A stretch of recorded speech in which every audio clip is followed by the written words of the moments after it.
Hello students, आज मैं start कर रही हूँ रीमन इंटीग्रल जो रियल एनालिसिस में यानी कि बीएससी फाइनल ईयर वाले स्टूडेंट्स और बीएससी फर्स्ट ईयर वाले स्टूडेंट्स इसको करेंगे और जीआईसी जो एग्ज़ाम होने वाला है उसके लिए भी मोस्ट इम्पोर्टेंट है। रीमन इंटीग्रल सबसे पहले स्टार्ट करती हूँ पार्टीशन। लेट आई एक इंटरवल है स्टूडेंट्स, फाइनाइट है ए B a close and bounded interval, then by a partition of I we mean a finite set of real number. तो ये पार्टीशन है स्टूडेंट्स, एक्स नोट ए को डिनोट कर रहा है और एक्स एन बी को डिनोट कर रहा है और इसके बीच में छोटे छोटे पार्ट हैं। इसका छोटा सा एग्जांपल आप लेंगे। अगर पार्टीशन हमारे पास है 1 5, तो इसको पार्टीशन में कैसे डिवाइड करेंगे? 1 2 3 5, जंप भी कर सकते हैं स्टूडेंट्स, छोटे छोटे पार्टीशन होने चाहिए। और क्लोज सब इंटरवल क्या हो जाएंगे? 1 2 2 3 3 5 1 3 भी होंगे स्टूडेंट्स। इसके बीच के जो भी हैं वे क्लोज सब इंटरवल होंगे। लेट आई 1 क्या होगा? एक्स नोट x1 इससे स्टूडेंट्स। I2 क्या होगा? x1 x2। In क्या होगा? xn minus 1 xn। P क्या है? सेगमेंट ऑफ द पार्टीशन, यानी कि पार्टीशन में किया गया है इसको। लेंथ ऑफ द सेगमेंट क्या होगा स्टूडेंट्स? बीच की लेंथ। अगर 1 3 की बात करें तो बीच की लेंथ क्या होगी? 3 में से 1 माइनस कर देंगे, कितना आ जाएगा? 2, यानी कि XR माइनस 1, बड़े में से छोटा माइनस कर देंगे। अगर 1 2 है तो 2 में से 1 माइनस करेंगे 1, तो इसकी लेंथ ऑफ द सेगमेंट आ जाएगी 1। P नॉर्म्स जो होगा वो मैक्सिमम लेंथ होगी। R क्या है? 1 2 3 अप टू n, यानी कि नेचुरल नंबर का सेट है। अब रिफाइनमेंट की बात करेंगे। A partition P refinement is called a refinement of another partition P, और we say that P refinement is finer than P if P refinement greater than P, यानी कि refinement P greater होगा P से if every point of P is used in the construction of P refinement। एक note है students, P refinement is equal to P1 union P2 कब होगा? Then P refinement is called a common refinement। जब common refinement होगा तो P1 union P2 के equal होगा of the given two partition P1 P2। Next है late F B a bounded. आपको students proof नहीं करा रही हूं, स्टेटमेंट करा रही हूं, केवल स्टेटमेंट, क्योंकि आपका जो क्वेश्चन पेपर आएगा वो मल्टी चॉइस क्वेश्चन में आएगा और जीआईएस का भी एमसीक्यू में आएगा, तो प्रूफ का कोई फायदा नहीं है, केवल स्टेटमेंट को ही समझना है। Let f be a bounded function defined on a bounded interval AB। AB एक इंटरवल है, बाउंडेड है, क्योंकि बाउंडेड इसलिए है क्योंकि फाइनाइट वैल्यू दी हुई है, x नोट A है और xn B है। P पार्टीशन है इसका, x naught x1 x2 up to xn। B any partition of AB। AB के पार्टीशन किए हुए हैं ये different. Also let m small m and capital M be the infimum and supremum। Small m क्या है? Infimum है, और capital M क्या है? सुप्रीमम है। किस फंक्शन के? f फंक्शन के। तो इंटरवल के लिए क्या हो जाएगा? mr is equal to infimum fx। Interval यही रहेगा स्टूडेंट्स, xr माइनस 1 और xr। कैपिटल MR क्या होगा? Supremum fx xr minus 1 less than x less than xr, यानी कि स्मॉल mr इन्फीमम होगा और कैपिटल एम आर सुप्रीमम होगा। और इन्फीमम कैसे निकालते हैं स्टूडेंट्स? लोअर बाउंड की ग्रेटेस्ट वैल्यू। और सुप्रीमम कैसे निकालते हैं? अपर बाउंड की लोअर वैल्यू यानी कि लिस्ट वैल्यू। अब बात कर लेते हैं lower Riemann sum. Lower Riemann sum, lower Riemann sum का फॉर्मूला है summation r is equal to 1 to n M R del X R. M R आपको पता ही है, इन्फीमम है एफ एक्स फंक्शन का, और डेल एक्स आर क्या है? वो लेंथ ऑफ द सेगमेंट है। डेल एक्स आर कैसे निकालते हैं? X R minus 1। Upper Riemann sum क्या होगा? Summation R is equal to 1 to n capital M R यानी कि सुप्रीमम डेल एक्स आर। अब थ्योरम पे चलते हैं students. Let F be a bounded function defined on A B. एक function है, बाउंडेड फंक्शन है एफ, जो डिफाइन किया गया है एक finite interval a b, m और कैपिटल एम इन्फीमम और सुप्रीमम है of function f x. Then for any partition p of A b we have small m b minus a less than equal lower Riemann sum less than equal upper Riemann sum less than equal capital M b minus a. ये theorem है students.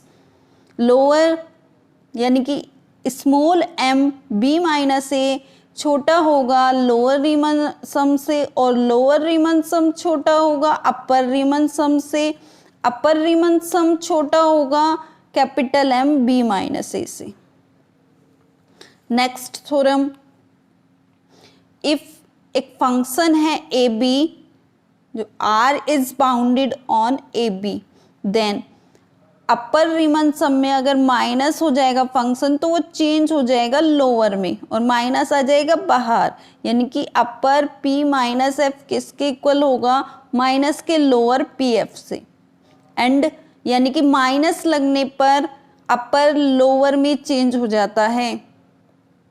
Correct है students? जिस तरह 3 अगर अपर है और अब उसमें हम माइनस लगा देंगे तो वो लोअर हो जाएगा। तो इसलिए यहाँ पे है फंक्शन में अगर माइनस है तो अपर लोअर में चेंज हो जाएगा और माइनस बाहर आ जाएगा। ऐसे ही लोअर में है, लोअर रीमन सम अगर निगेटिव है फंक्शन, उसमें माइनस लगा हुआ है तो लोअर किस में चेंज हो जाएगा? अपर में, और माइनस बाहर आ जाएगा अपर रीमन सम, यानी कि लोअर पी माइनस एफ किसके इक्वल होगा? माइनस अपर रीमन सम के। नेक्स्ट थ्योरम रिफाइनमेंट की है, let F be a bounded function. Bounded function finite interval और पार्टीशन, ये तो हर में होगा students. If p refinement is A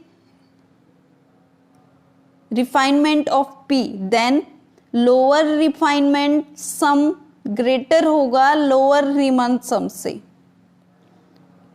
upper refinement सम छोटा होगा अपर रीमन सम से, यानी कि रिफाइनमेंट अगर लोअर पे लग जाता है तो वो बड़ा हो जाता है, अपर पे रिफाइनमेंट लग जाता है तो वो छोटा हो जाता है। Next, if P1 and P2 be any two partition of AB, upper Riemann sum P1 के लिए लिया है पार्टीशन के लिए, वो ग्रेटर देन होगा लोअर रीमन सम से।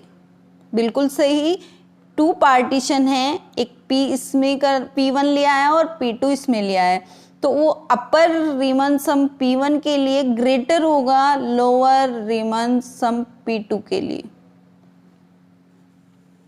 नेक्स्ट एडिशन वाला है, let f g be two bounded function define on A B and let p be the any partition of A b, then lower Riemann sum अगर lower में p f plus g add कर दिया है तो वो greater than होगा अगर इनको अलग अलग कर देंगे, lower p f plus lower p g. Upper में उल्टा हो जाएगा, upper Riemann p f plus g छोटा होगा upper p f plus upper p g के, यानी कि लोअर में अगर एडिशन वाला है तो वो ग्रेटर होगा, अपर में है तो वो लेस होगा। जिस तरह रिफाइनमेंट में था, लोअर में अगर रिफाइनमेंट लग रहा था तो वो क्या था स्टूडेंट्स, ग्रेटर था, अगर नहीं अपर में रिफाइनमेंट लग रहा था तो वो लेस देन था।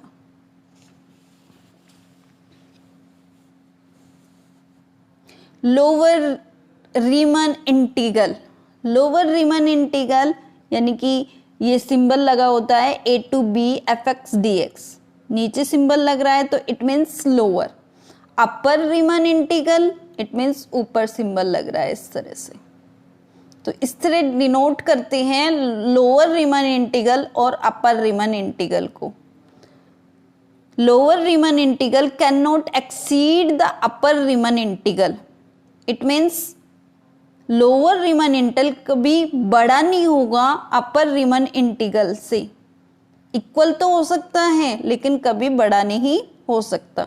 Lower Riemann integral, Darboux theorem, let f be a bounded function defined on ab, then to every epsilon greater than 0 there correspond delta greater than 0 such that upper Riemann sum छोटा होगा अगर अपर रीमन में हम कुछ add कर दें।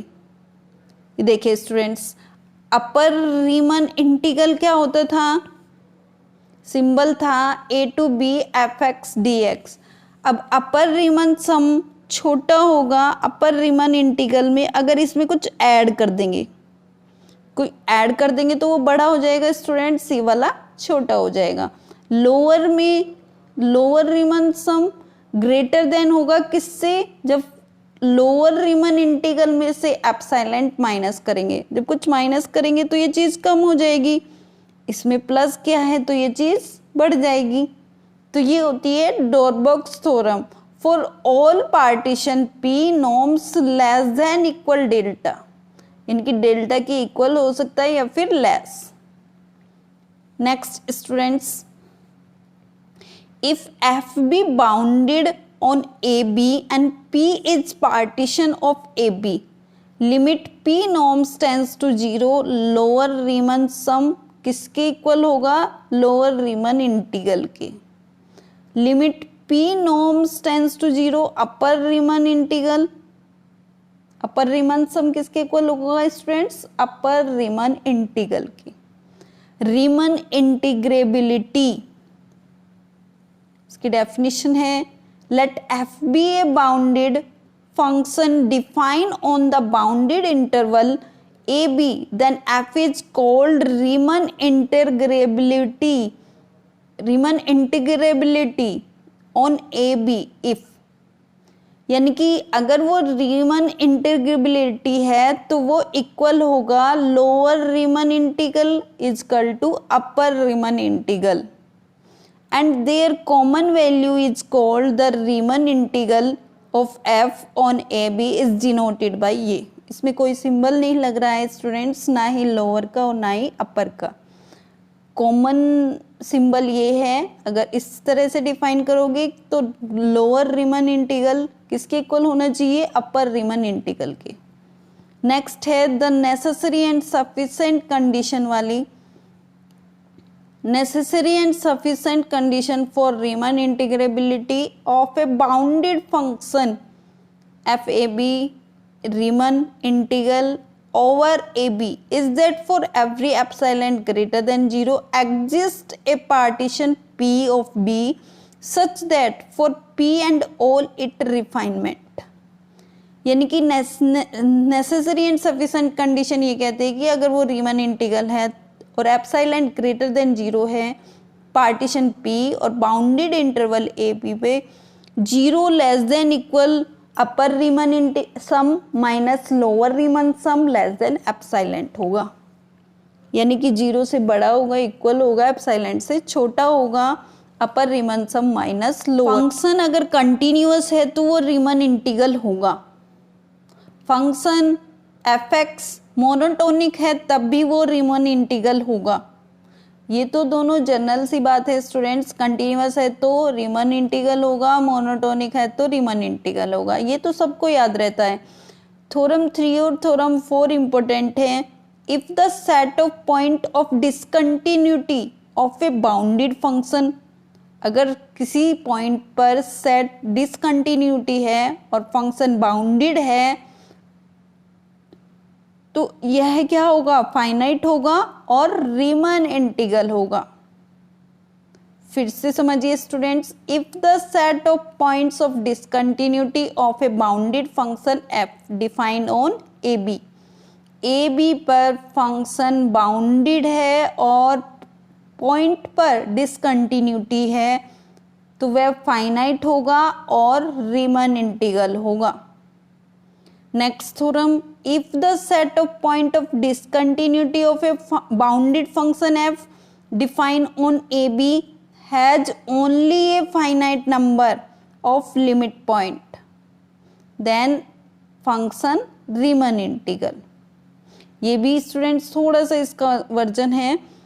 Function अगर discontinuity है और बाउंडेड है फंक्शन इंटरवल ए बी पर तो उसका एक फाइनाइट नंबर होगा तो फिर वो क्या होगा, रीमन इंटीग्रल होगा।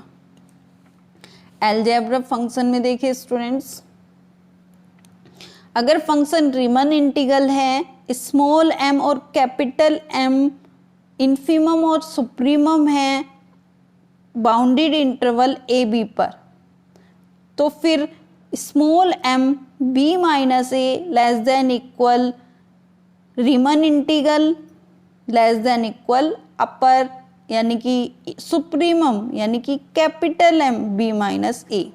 ये कंडीशन कब लगेगी, जब b बड़ा होगा a से या इक्वल होगा। अगर b छोटा होगा तो फिर लेस देन की जगह ग्रेटर देन आ जाएगा students. Small m b minus a greater than equal Riemann integral greater than equal capital M b minus a. Next theorem, f be a continuous on a b then there exists a point. अगर function continuous है तो एक point exist करेगा c, तो फिर क्या हो जाएगा, integral a to b f(x) dx b minus a f c, यानी कि कोई f कंटिन्यूस फंक्शन है ए बी पर और उन पे c लाई कर रहा है तो a to b integral f(x) dx किसके इक्वल होगा, b minus a f c के। Let f Riemann integral let k be a number such that, तो f(x) का determinate less than equal k for every x belongs to A b, और उसका determinate यानी कि a to b f(x) dx का determinate less than equal होगा k constant है बाहर आ जाएगा डिटर्मिनेट b माइनस a की। लेट f रीमन इंटीग्रल और f(x) ग्रेटर देन 0 है, x belongs to A B है तो A B f(x) dx greater than 0 होगा। कब, जब b की वैल्यू a से बड़ी या इक्वल होगी। a to b f(x) dx less than equal कब होगा, जब b की वैल्यू छोटी होगी या इक्वल होगी a से। f रीमन इंटीग्रल है और k b बिलोंग्स कर रहे हैं r को, then k f belongs to r, यानी कि उसका मल्टीपल भी रीमन इंटीग्रल होगा। f भी रीमन इंटीग्रल है, k भी रीमन है और दोनों का मल्टीपल भी रीमन है, तो integral a to b k f(x) dx किसके इक्वल हो जाएगा, k बाहर आ जाएगा a to b f(x) dx के।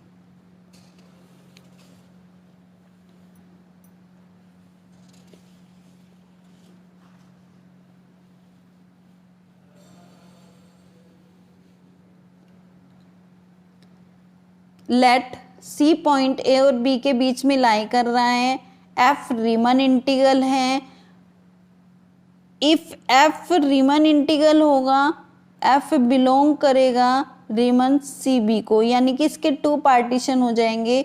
अगर सी ए और बी के बीच में है तो पहले ए और सी रीमन होगा, फिर सी और बी में इंटरवल रीमन होगा। तब क्या करेंगे, ए और B F x D X limit का प्रॉपर्टीज लगा देंगे। ए और बी के बीच में सी लाई कर रहा है तो सी ऐड कर देंगे, ए टू सी टू बी। अगर एफ जी रीमन इंटीग्रल है तो उनका ऐड और सब्ट्रैक्ट भी रीमन इंटीग्रल होगा। अगर function f x plus minus g x integral है तो वे अलग अलग इंटीग्रल के इक्वल होगा। एफ रीमन इंटीग्रल है, जी भी रीमन इंटीग्रल है तो उसका मल्टीपल भी रीमन इंटीग्रल होगा। इफ एफ रीमन इंटीग्रल है तो इसका स्क्वायर भी रीमन इंटीग्रल के इक्वल होगा। इफ एफ रीमन इंटीग्रल है तो उसका मोड भी रीमन इंटीग्रल है। प्रूफ होगा जो मोड है a to b F x D x वो लेस देन इक्वल होगा ए टू बी अगर फंक्शन का मोड हो केवल डी एक्स, पूरे का मोड लेस देन इक्वल होगा केवल फंक्शन के मोड की। लेट एफ रीमन इंटीग्रल है then the function F define on A b, तो f x capital F x A to x F T D T के equal होगा। X a और b के बीच में लाई कर रहा है, f a equal to 0। F Riemann integral है और एक फंक्शन डिफाइन है ए बी, तो capital F x A to x F T D T के इक्वल होगा और कंटिन्यूअस होगा। एफ बी ए कंटिन्यूअस है ए बी पर, तो capital F x A to x F T D T के होगा जो अभी बताया, और उसका डिफरेंशिएशन एफ एक्स के इक्वल होगा।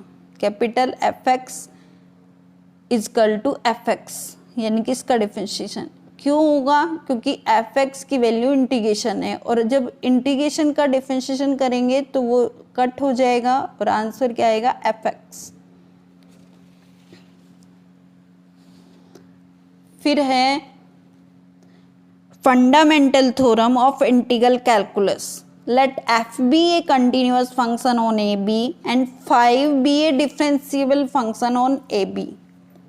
f फंक्शन कंटिन्यूअस फंक्शन है और 5 फंक्शन डिफरेंशियल फंक्शन है बाउंडेड इंटरवल AB पर, such that f dash x is equal to, यानी कि 5 dash x is equal to F x, then a to b F x D X किसके equal होगा, 5b minus 5a के, क्योंकि इसका integrate करेंगे और इंटीग्रेट 5 डैश b x के इक्वल है और लिमिट रख देंगे b और a, तो किसके इक्वल हो जाएगा students, 5b minus 5a।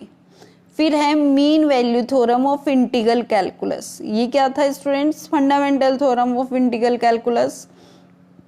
Late f Riemann integral है बाउंडेड इंटरवल ए बी पर, then there exists a number mu lying between the bound m and m of f such that function f Riemann integral है और mu लाई कर रहा है infimum और supremum के बीच में, तो क्या होगा, a to b F x D X mu b minus a के इक्वल होगा, यानी कि a to b F x D X b minus a F C. अगर c लाई कर रहा है a और b के बीच में, यहाँ लाई कर रहा था म्यू तो म्यू आ गया, सी लाई कर रहा है तो सी आ जाएगा function. Weierstrass second mean value theorem, ये भी थोड़ा इंपॉर्टेंट है स्टूडेंट्स। जी रीमन इंटीग्रल है और एफ बाउंडेड एंड मोनोटोनिक है, तो उसका मल्टीपल का इंटीग्रेशन होगा, एफ ए बाहर आ जाएगा, ए टू जाई जी plus F be A to जाई जी, यानी कि अलग अलग हो जाएंगी।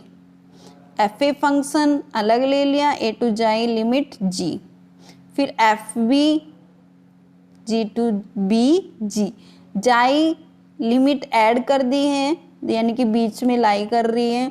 अब कुछ मल्टी चॉइस क्वेश्चन है जो इसी में से लिए गए हैं। Let F be a bounded function define on A B and let be a partition of A B if be P refinement of P, then P refinement मैंने बताया था लोअर में बड़ा हो जाता है और अपर में छोटा हो जाता है, तो क्या हो जाएगा, लोअर यानी कि upper refinement p f less than होगा अपर रीमन सम के। अगर लोअर की बात करता तो लोअर रिफाइनमेंट बड़ा होता है लोअर रीमन सम से। नेक्स्ट है एफ जी बाउंडेड फंक्शन दे रखा है और रीमन इंटीग्रल पी बी यानी पार्टीशन ऑफ बी, तो एडिशन वाली प्रॉपर्टीज लगाएंगे। अपर पी एफ प्लस जी लेस देन होगी अपर रीमन सम प्लस अपर रीमन पी जी से। If f is Riemann integrable on A b then अभी बताई थी पूरे का जो डिटर्मिनेट होता है वो फंक्शन के डिटर्मिनेट से लेस देन या फिर इक्वल होगा। तो ये था स्टूडेंट्स केवल स्टेटमेंट रीमन इंटीग्रल के जितने भी मोस्ट इम्पोर्टेंट क्वेश्चन थे, थ्योरम थी। आई होप आपको कुछ समझ आई होगी। Thank you so much guys.